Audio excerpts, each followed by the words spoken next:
Professor, I've noticed beyond locomotion, you've also shown a growing interest in human robot interaction. Hmm. And very recently, there was the robotic dog that you came up with to help visually impaired people. I am so curious about how the dog handles the trust dynamics Hmm. between the person and the robot. So, if I was in the shoes of a person using a robotic dog, right, and my eyes were totally covered, there would be times when I don't quite trust the robot to navigate around tricky situations. So I'm going to Hmm. hold on tight.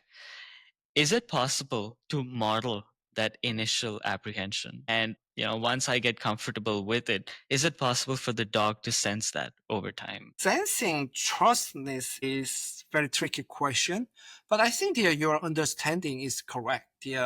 Different people, different users react very differently. Actually, we did a user study last year. It was published, I think it was last year, Human Robot Interaction, HRI conference. And then we studied a lot about the communication between the robot guide dog and the BVI population, potential users. But they have definitely the communication can come from different sources. It can be verbal, it can be haptic, it can be by pulling, and there's some communication from human or from the robot. And then everyone reacts very differently to those communication experience.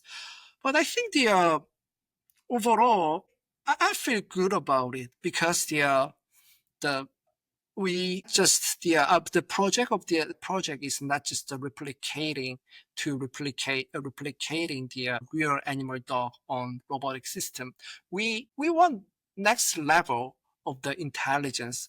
Definitely, it can understand by connecting it to the proper AI system. They can understand the situation better, communicate the current situation with users. You can imagine that those robotic guide systems can talk to people, explain their decision about, hey, I make detour because of this kind of the reason. And then I believe those robotic guide dog systems can start to build the trust with users. So I'm hopeful about that. How do you go about picking projects? There's so much to choose from. Is there some thought that goes into, okay, what's my next project going to be, or is it based on what my students Hmm. bring me?